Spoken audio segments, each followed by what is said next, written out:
Chapitre 7. La vallée secrète. Un beau matin, quelque temps plus tard, je reçus par la poste une lettre étrange qui me demandait de me rendre à une certaine adresse à Tucson, dans l'Arizona. Il était suggéré que l'information qui devait m'être donnée était de telle nature qu'elle ne pouvait être exposée que de vive voix.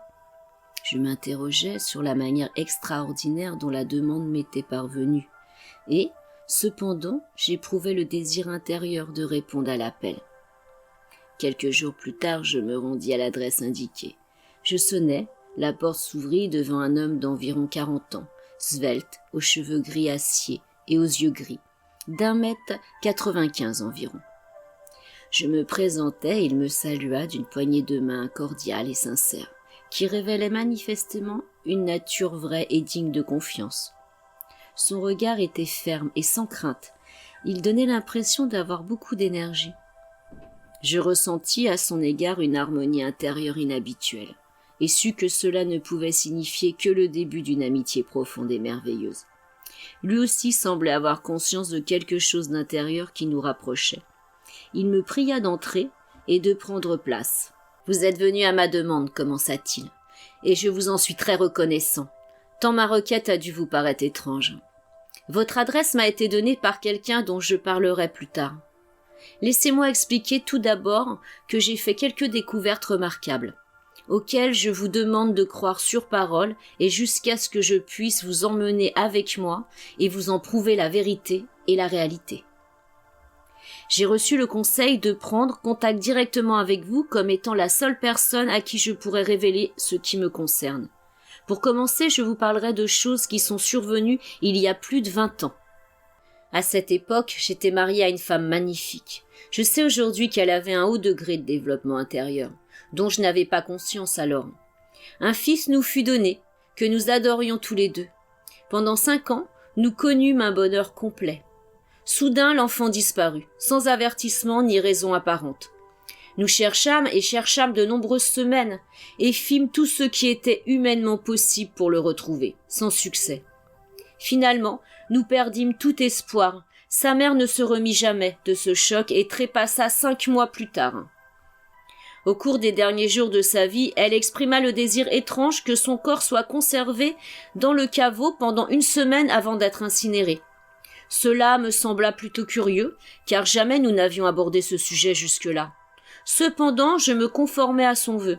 Imaginez ma surprise lorsque, 5 jours après les funérailles, le responsable du cimetière m'appela pour me dire qu'il avait trouvé le caveau ouvert et vide. Le corps n'y était plus. Jamais aucun indice ne fut trouvé qui aurait pu nous expliquer cet événement surprenant. Un matin, 16 ans plus tard, je trouvai sur le sol à mon réveil une lettre non affranchie qui m'était adressée. Je la ramassai et l'ouvris. Sa lecture me laissa pantois et incrédule. « Votre femme et votre fils sont bien vivants, disait-elle. Vous les verrez bientôt. Jusque-là, soyez patients. Réjouissez-vous de savoir qu'il n'y a pas de mort. Le moment venu, vous recevrez des instructions que vous devrez suivre aveuglément. Tout dépend de votre silence absolu. Vous verrez et recevrez les explications complètes de tout ce qui semblait si mystérieux. Alors, vous comprendrez pourquoi la vérité est bien plus étrange et merveilleuse que la fiction. Car même la fiction la plus extraordinaire n'est que le reflet d'une vérité qui existe quelque part dans l'univers. » Signé, un ami. Mon ami, vous pouvez imaginer mon étonnement. D'abord, je ne crus pas un mot de tout cela. Au soir du 3e jour, assis devant la cheminée, j'entendis la voix de ma femme, aussi claire et distincte que si elle se trouvait dans la pièce à côté, me disant « Robert, mon bien-aimé, je suis vivante et je me porte bien, et notre fils est avec moi. Nous serons très heureux de t'avoir à nouveau avec nous. Ne rejette pas ce message. Tout ce qu'il dit est vrai. Tu seras conduit jusqu'à nous si tu interdis au doute de fermer la porte. Je te parle par le rayon du son, dont tu apprendras un jour à te servir. » Je ne pus résister plus longtemps à la tension et dis « Montre-toi à moi et je te croirai. » La voix répliqua instantanément « Attends un instant. » En à peu près 3 minutes, un brillant rayon de lumière dorée entra dans la chambre, formant un tunnel au bout duquel se tenait ma merveilleuse épouse. C'était elle, sans doute possible. « Bien-aimé, dit-elle, Pendant des années, de prétendus miracles se sont produits dans ta vie. Mais parce que ton attention n'était pas focalisée dans la bonne direction, nous avons dû attendre toutes ces années. Crois au message qui va te parvenir. Alors tu nous rejoindras, et je t'assure qu'un monde nouveau s'ouvrira. Notre grand amour ne connaît pas de barrière. Instantanément, le rayon lumineux disparut, de même que la voix. Ma joie fut sans bornes. Mes doutes se dissipèrent. J'eus un sentiment de calme, de paix et de quiétude que je n'avais pas connu depuis des années. Puis vinrent des semaines d'attente, qui, je le sais maintenant, étaient une période de préparation. Enfin, le message que j'attendais depuis si longtemps arriva, accompagné d'un plan et du chemin à suivre. Je vis qu'il me conduirait dans les hautes montagnes du sud-ouest de Tucson, dans l'Arizona. Je me préparai à m'y rendre sans plus tarder et dis à mes amis que j'allais faire un peu de prospection. Je pris un cheval et un animal de bas et pus suivre les instructions reçues sans inconfort ni difficulté. Si j'avais pu m'y rendre en ligne directe, j'aurais facilement fait le trajet en 2 jours. Le 3e jour, juste avant le coucher du soleil, j'arrivai près d'un canyon en cul-de-sac, que je n'aurais pas remarqué si je n'avais pas eu de plan. Je venais d'y établir mon campement lorsque la nuit tomba. Je m'enroulai dans les couvertures et m'endormis, rêvant bientôt clairement que j'étais en train de me réveiller de bon matin en voyant un jeune homme debout à mes côtés. Lorsqu'effectivement je me réveillai, il y avait à mon étonnement ce jeune homme près de moi, tout à fait réel, qui m'observait attentivement. Il me salua d'un beau sourire et me dit « Mon ami, vous êtes supposé me suivre ?» Je remarquai qu'il avait rassemblé mes effets et sans plus attendre, il conduisit la marche vers la tête du canyon. Après environ 1 heure, nous fûmes arrêtés par une falaise qui semblait nous barrer la route. Il se tourna, mit ses mains sur le rocher et appuya. Une partie du mur de peut-être 3 mètres sur 3 mètres 50 s'enfonça d'à peu près 30 centimètres et glissa sur le côté. Nous entrâmes dans un tunnel qui devait avoir été, il y a des siècles, le lit d'un cours d'eau souterrain. Mon compagnon ferma l'entrée derrière nous, et quand nous nous retournâmes pour avancer, une douce radiance jaillit de tous côtés, illuminant tout sur notre passage. Tout cela m'étonnait, mais je me souvins de l'avertissement que j'avais reçu dans mon instruction de rester silencieux. Nous progressâmes dans le tunnel pendant plus d'1 heure et arrivâmes enfin à une porte métallique massive. Au toucher de mon compagnon, elle s'ouvrit lentement. Il s'écarta pour me laisser passer. Je la franchis pour me retrouver sous la lumière du soleil, le souffle coupé de plaisir à la beauté de la scène qui se présentait à moi. Devant nous, une vallée d'un charme sans pareil s'étendait sur une surface d'à peu près 40 hectares. « Mon ami, dit le jeune homme, vous êtes revenu à la maison après une longue absence, et vous comprendrez bientôt tout cela. » Puis, il me précéda vers un superbe édifice à une petite distance du pied d'une falaise abrupte située à l'extrémité supérieure de la vallée. En nous approchant, je pus voir que nombre de fruits et de légumes y poussaient en abondance, notamment des oranges, des dattes, des noix et des noix de pécan. L'eau d'une superbe cascade rebondissait le long de la falaise, à la base de laquelle s'était formé un bassin. Massif, l'édifice donnait l'impression d'être là depuis des siècles. Nous l'avions presque atteint lorsqu'une magnifique femme vêtue de blanc apparut à l'entrée. Nous nous approchâmes, et ma femme bien-aimée se tenait devant nous, plus belle que jamais. En 1 seconde, je la tins dans mes bras, et après toutes ces années de supplice, ce fut près d'excéder ce que je pouvais supporter. Elle se tourna, et passant son bras autour des épaules du jeune homme qui m'avait conduit, elle dit « Robert, voici notre fils. » Mon fils, ce fut tout ce que je pus dire, submergé d'émotion. Il s'avança et mit ses bras autour de nous deux. Pendant quelques instants, nous nous tînmes là, pleins d'amour et de gratitude, à nouveau heureux. Soudain, je réalisais que 16 ans avaient passé depuis qu'il avait disparu. Il devait donc avoir 21 ans. Il répondit à ma pensée et dit « Oui, père, j'ai 21 ans et j'ai mon anniversaire demain. »« Comment as-tu pu lire ma pensée si facilement ?» demandai-je. « Oh, c'est pour nous une chose ordinaire et facile. C'est tout à fait naturel si l'on sait comment le faire. Et vraiment très simple, répliqua-t-il. Viens, continua-t-il, tu dois avoir faim. Mangeons quelque chose. Leurs bras autour de moi, nous entrâmes dans le vieux bâtiment. L'intérieur était revêtu de marbre rose et d'onyx blanc. On me montra une salle splendide inondée du soleil matinal dans sa glorieuse radiance. Je me rafraîchis et trouvai un habit de flanelle blanche qui m'avait été réservé. Je l'essayai et il m'allait parfaitement. Cela me surprit, mais à nouveau je me souvins de l'avertissement de rester silencieux. Je descendis à l'étage inférieur et fus présenté à un homme d'aspect remarquable, aux grands yeux foncés et perçants, ayant à peu près ma taille. « Père, dit mon fils, voici Ariel, notre maître bien-aimé. C'est lui qui a sauvé la vie de mère et la mienne, et il nous a formés pendant toutes ces années jusqu'à ce que tu puisses être préparé à nous rejoindre ici. C'est lui qui t'a envoyé le message et l'instruction de venir, car le temps était venu pour toi de commencer ta formation définitive. » Nous entrâmes dans la salle à manger, qui était magnifique, et je ne pus m'empêcher d'exprimer mon admiration. Elle se trouvait dans l'angle sud-est de la construction, à l'étage principal, et était inondée de soleil toute la journée. Les parois étaient faites de noyer profondément ciselés, et le plafond, soutenu par des solives, était incrusté de motifs hexagonaux entre les solives. Un plateau massif en noyer, de 5 centimètres d'épaisseur au moins, reposant sur un socle richement sculpté, servait de table. Il semblait être vieux de plusieurs milliers d'années.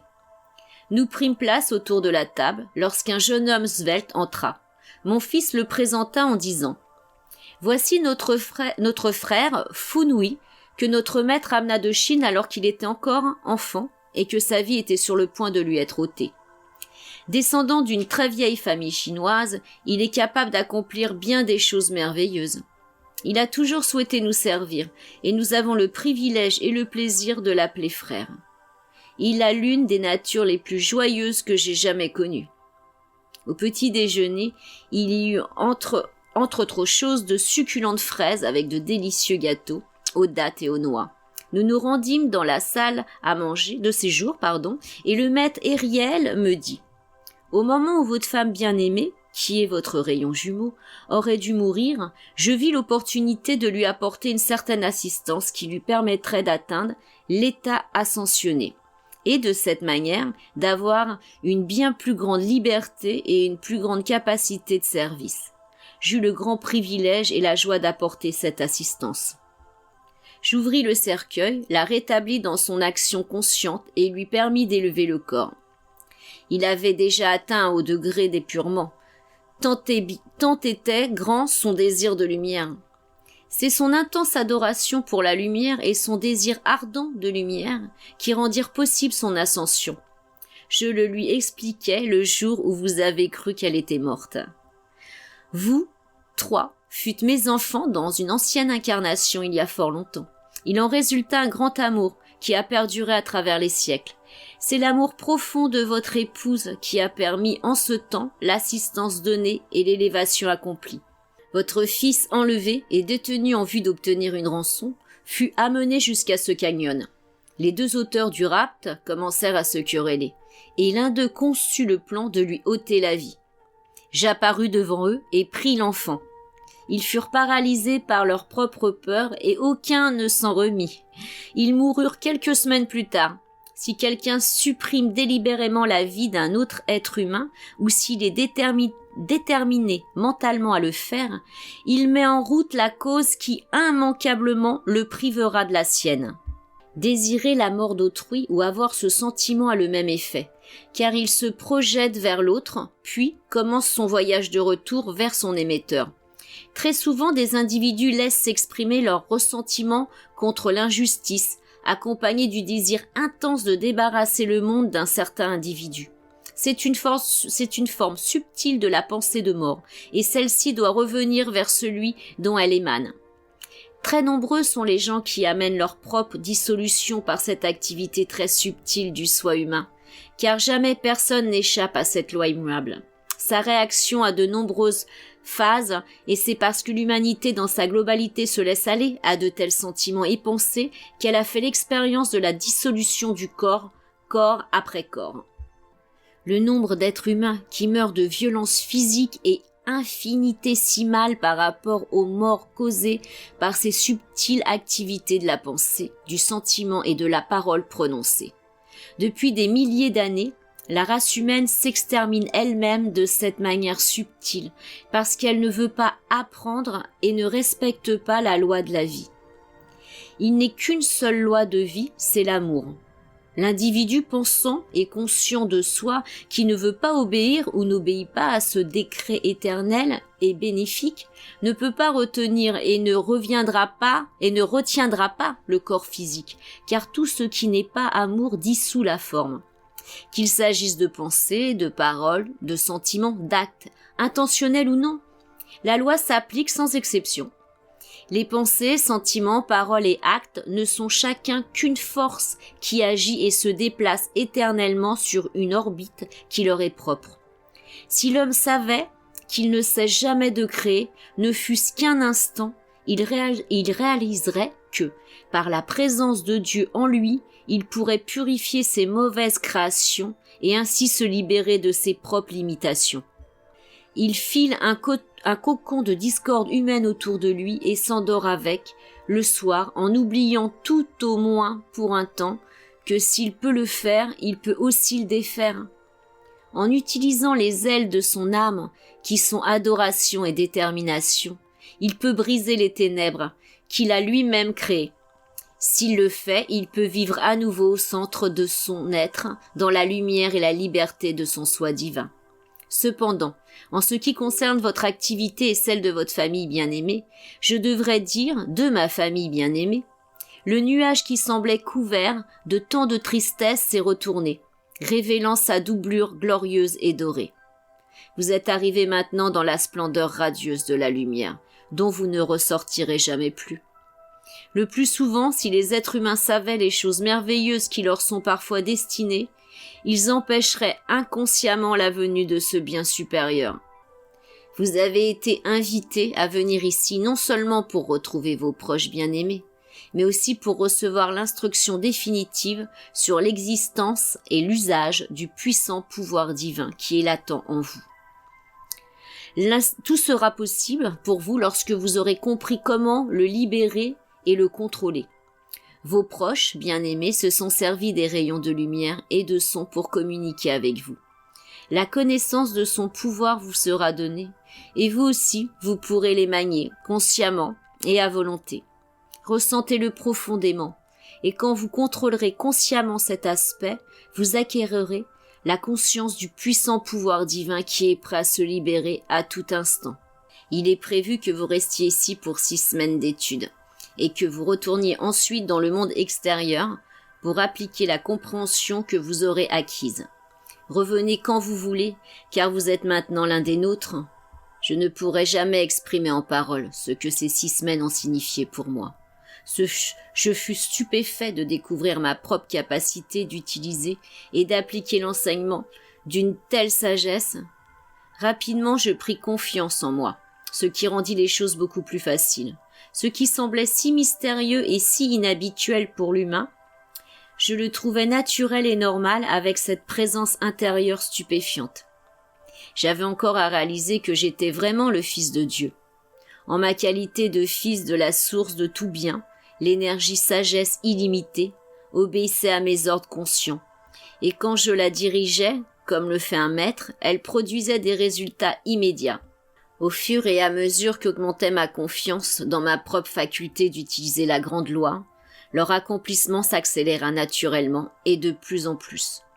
Je m'émerveille encore de cette fontaine effusant l'amour et la sagesse qui ne cessait de jaillir de ce grand maître. Nous l'aimons avec une dévotion profonde, plus grande que l'amour qui peut exister entre parents et enfants, car le lien d'amour qui naît du don de la compréhension spirituelle est éternel, et bien plus profond que tout amour, aussi beau et fort soit-il, généré par l'expérience humaine. Souvent il nous disait « Si vous voulez faire de vous-même une fontaine éternelle d'amour divin qui se déverse partout où va votre pensée, alors vous deviendrez un tel aimant de tout bien que vous devrez appeler à l'aide pour le dispenser. » La paix et le calme de l'âme effusent un pouvoir qui force l'obéissance de l'esprit extérieur. Il faut le réclamer avec autorité. Notre foyer ici, dans la vallée secrète, est en activité depuis plus de 4000 ans. Un beau jour, après avoir fait un discours remarquable sur la propriété de Dieu, il me regarda avec insistance et m'invita pour une promenade.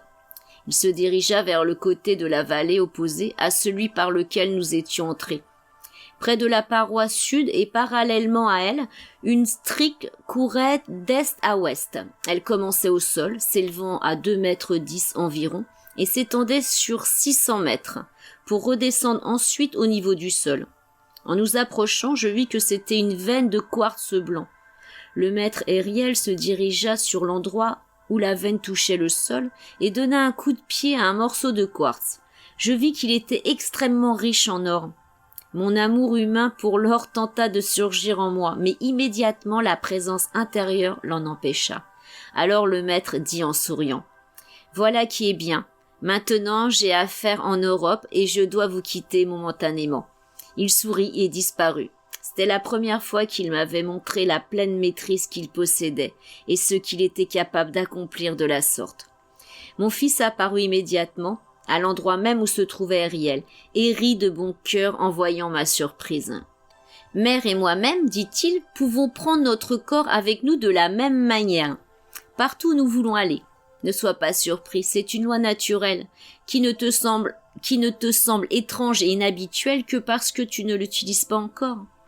Elle n'est pas plus surprenante que l'eût été le téléphone pour les gens du Moyen-Âge. S'ils avaient connu la loi de sa fabrication, ils auraient pu l'utiliser aussi bien que nous le faisons en ce siècle. Depuis cette visite à ma famille dans la vallée secrète, j'y suis retournée 7 fois. La dernière fois, avant de revenir dans le monde extérieur, le maître m'a donné votre adresse, ce qui explique la demande que je vous ai faite de venir ici.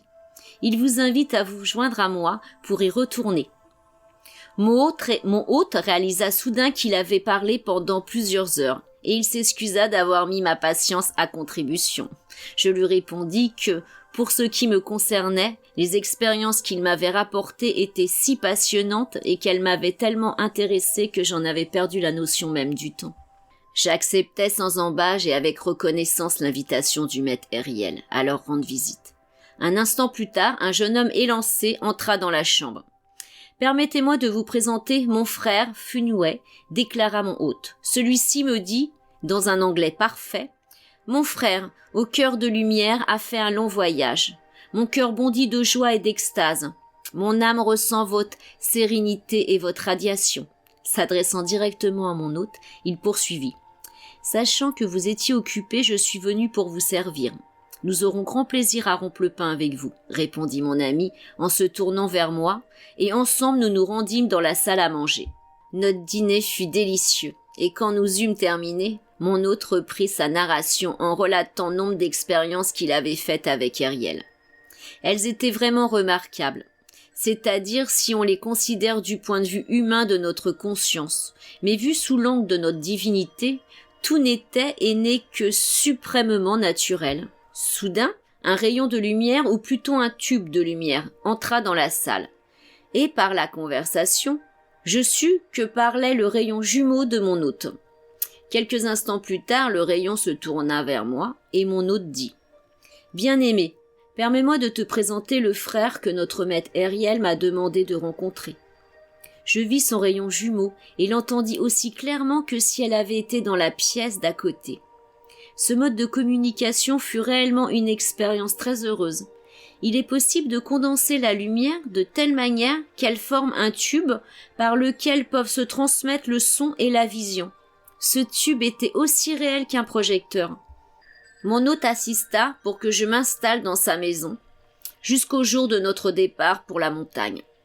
Au 7e jour suivant notre rencontre, nous partîmes avant l'aube. Et ce fut l'une des expériences les plus mémorables que j'avais vécues jusque-là. Tout ce qu'il m'avait dit se confirma jusqu'au moindre détail. Notre arrivée dans la vallée secrète fut un événement des plus joyeux. Grand était notre bonheur. Je rencontrai le rayon jumeau de mon hôte et leur fils. Puis on me vit voir l'ancien édifice où tant d'étudiants avaient reçu la véritable compréhension des lois, de l'être et avaient accédé à leur liberté éternelle. C'était une sensation merveilleuse de se trouver à l'endroit où la grande puissance divine avait été focalisée pendant tant de siècles, et où les maîtres ascensionnés avaient établi une retraite pour certaines de leurs œuvres. Assis, je contemplais les bienfaits prodigués aux étudiants qui avaient eu le privilège de venir en ce lieu, quand le maître Ariel s'adressa à moi. « Mon fils, commença-t-il, vous approchez d'une merveilleuse libération. Tenez-vous bien à l'acceptation permanente de votre propre présence maîtresse qui demeure en vous, et vous n'aurez qu'à vous en réjouir grandement. » Il tendit sa main droite et le voile entre le visible et l'invisible s'écarta. « Je veux que vous voyiez, poursuivit-il, comme nous qui sommes ascensionnés, l'activité sublime et majestueuse de notre monde. Ici, en tant que fils de Dieu, nous en portons témoignage en permanence, car il n'y a en nous plus de doute, de crainte ou d'imperfection. Je me souviendrai toujours de la joie et du privilège qui furent les miens pendant les jours que je passais avec ces gens merveilleux. Chaque jour, dit Ariel, vous serez témoin de l'utilisation des rayons de lumière et de son qui suppriment temps et espace et que l'humanité est appelée à employer dans un futur proche, aussi naturellement qu'elle utilise aujourd'hui le téléphone. C'est l'une des activités les plus étonnantes que l'individu puisse apprendre à diriger. Un rayon de lumière peut être attiré et dirigé de sorte qu'il serve de crayon pour écrire sur du métal ou dans le ciel, et les écrits demeurent visibles aussi longtemps que leur auteur le souhaite. Quand l'étudiant est assez fort pour résister aux opinions du monde de l'ignorance, alors il est prêt à témoigner des merveilles des activités individuelles de Dieu, manifestées par les maîtres ascensionnés. Tant qu'il ne peut pas le faire, le pouvoir de la suggestion et le rayonnement du doute provenant d'autrui le perturberont par intermittence à tel point qu'il abandonnera souvent la quête de la vérité. L'interruption du flux constant de l'instruction entraîne la discorde. Et la discorde est l'obstacle, la voie dissimulée par laquelle la force sinistre sur cette terre pénètre dans l'activité extérieure de l'étudiant, qui a pris la décision de faire face à la lumière. Cette activité est très subtile, parce que c'est un sentiment qui s'insère chez l'individu avant même qu'il ne prenne conscience de son existence. Il persiste de façon incroyable et se développe de manière si insidieuse qu'on ne réalise ce qui se passe que lorsque sa dynamique est déjà bien active. Ce sentiment commence par un doute léger. Or, le doute n'a besoin d'être ressenti que 2 ou 3 fois pour devenir de la méfiance. La méfiance tourbillonne 1 fois ou 2 dans le corps émotionnel, puis elle fait place à la suspicion, et la suspicion est autodestruction. Souvenez-vous-en, mon fils, lorsque vous retournerez dans le monde extérieur. Cela vous servira de bouclier pour traverser toutes les expériences de la vie, en vous conservant exempt de discorde. Quiconque émet la suspicion sera suspecté à son tour parce que chacun ne trouve dans son monde que ce qu'il y a mis. C'est partout dans l'univers l'irrévocable décret éternel. Toutes les impulsions de la conscience reviennent vers le point central qui les a émises. Même un atome ne peut pas y échapper. L'étudiant véritable de la lumière fait face à la lumière. Il la projette devant lui, voit sa radiance enveloppante partout où il va et l'adore constamment. Il se détourne du doute, de la peur, de la suspicion et de l'ignorance de l'esprit humain et ne connaît que la lumière. C'est sa source, son véritable soi. Sur ces mots, Ariel prit congé de moi et je retournai à la routine quotidienne de ma vie extérieure.